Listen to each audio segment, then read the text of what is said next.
Just a quick note, this opening segment is to provide some context to the series and explain how it's evolved over the last 2 years. So if you want to skip all that and head straight into the review, be my guest. There'll be a timestamp below. Still here? Great. Let's start with some context. New Beginnings is a series that I've had planned since the start of my channel. You can see hints of it throughout my earlier videos, with a blatant one being the trailer.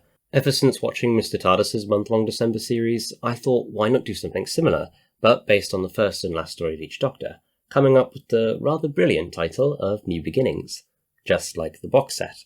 This series started at the end of January 2021. Jodie Whittaker was still the Doctor, the power of the Doctor wasn't even thought of, and I'd never even heard of Ncuti Gatwa, so literally at the start of my channel.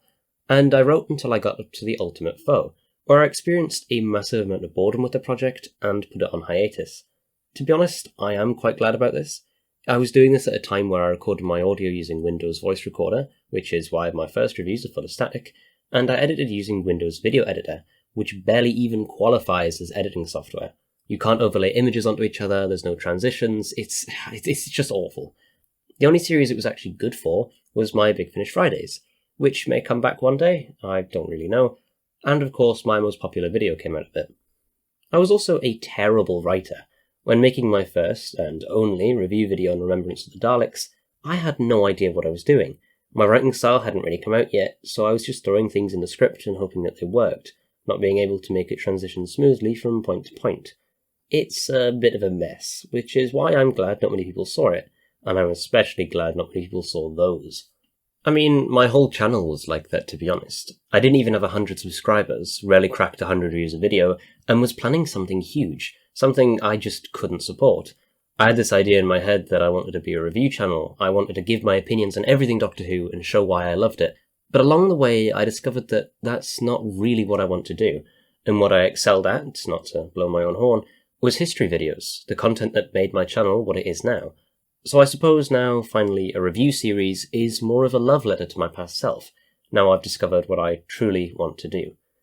New Beginnings was and is my biggest and most ambitious project yet. If you don't want to stick with it, that's fine. It's not for everyone. But if you do, from the bottom of my heart, I thank you so much.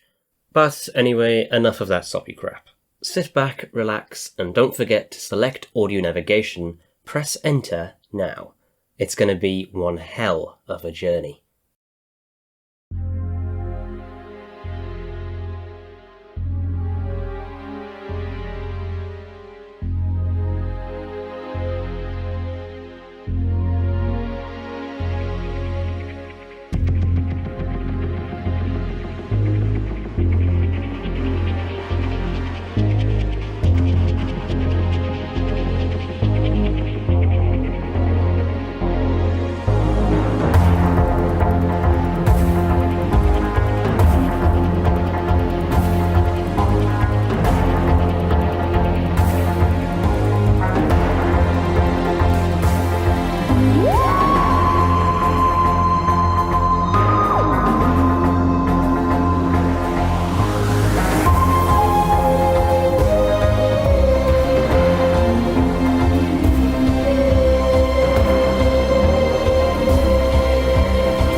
What can I say about An Unearthly Child that hasn't already been said?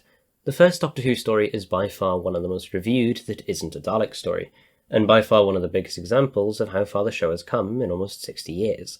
If the incredible team behind it didn't get it right the first time, and trust me, they didn't, opportunities were few and far between, so it's a miracle we even have the show today.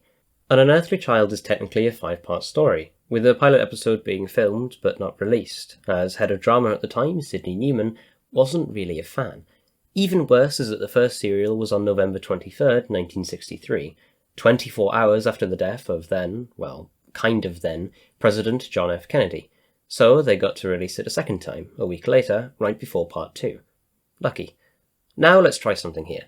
Put yourself back to that time, 1963. You're sitting there with your rented TV, flicking between the two channels, until you see this.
Wow. A theme so iconic it's still echoed today, 60 years after its inception. Ron Grainer and Delia Derbyshire just knocked it out the park, basically creating a whole new genre of music decades before it officially started. The first 2 minutes of this story are so quiet, establishing the full opening theme, the initial setting, and a police box. It's absolutely perfect. It gives us so many questions without any words. Like, what's so important about a police box in a junkyard? The next 2 minutes give us even more questions. Taking us to a school, we meet the first two main characters, Ian Chesterton and Barbara Wright, who are concerned about a student of theirs, one with a seemingly fake identity. We meet this student, Susan Foreman, listening to a fictional band. And they're fabulous. Who? It's John Smith and the Coburn. They've gone from 19 to 2. John Smith is the stage name of the Honourable Aubrey Waits. He started his career as Chris Waits and the Carolers, didn't he, Susan? You are surprising, Mr. Chesterton. I wouldn't expect you to know things like that. She's handed a book on the French Revolution that she claims isn't right. So many questions and so little answers. If you're not gripped by the mystery now, you will be soon. As Ian and Barbara follow her home, they ask more questions.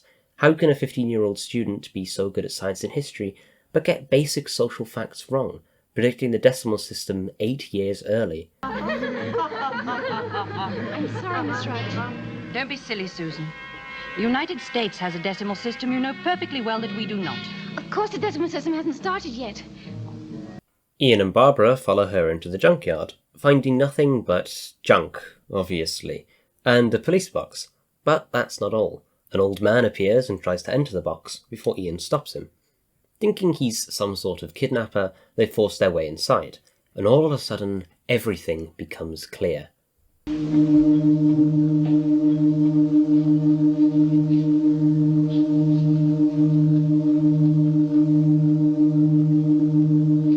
It's bigger on the inside?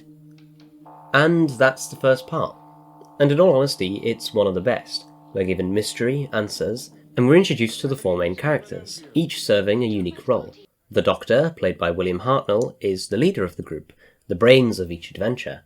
Ian, played by William Russell, is essentially the strongman. Even though Russell isn't the strongest of people, he's young. He can do the running around that the Doctor can't. Barbara, played by Jackie Lane, is the historian, the historical exposition for all the children watching at home.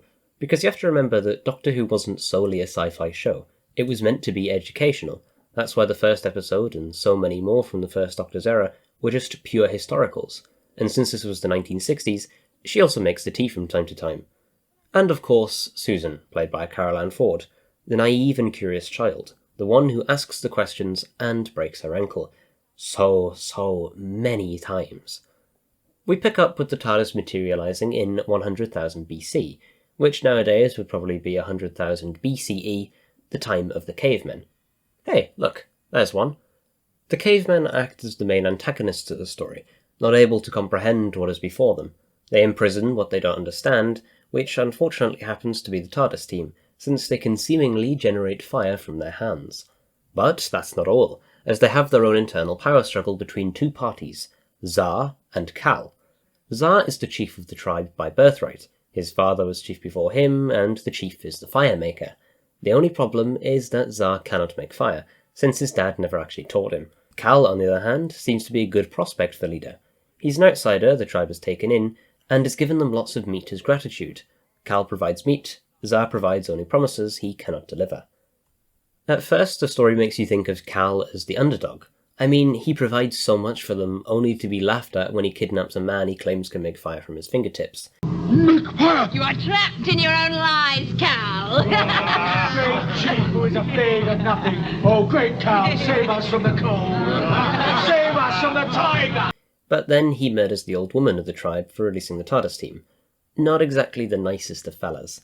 Eventually, the TARDIS team is accepted by the tribe when they help Zar. Well, they're kept captive at first, but are gradually accepted.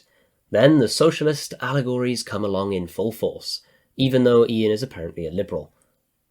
What Anthony Coburn is trying to teach people is that together we are stronger, as one person is not enough for a society to function. It takes everyone banding together for society to progress, and with that progression, nobody will be left behind. All core socialist values.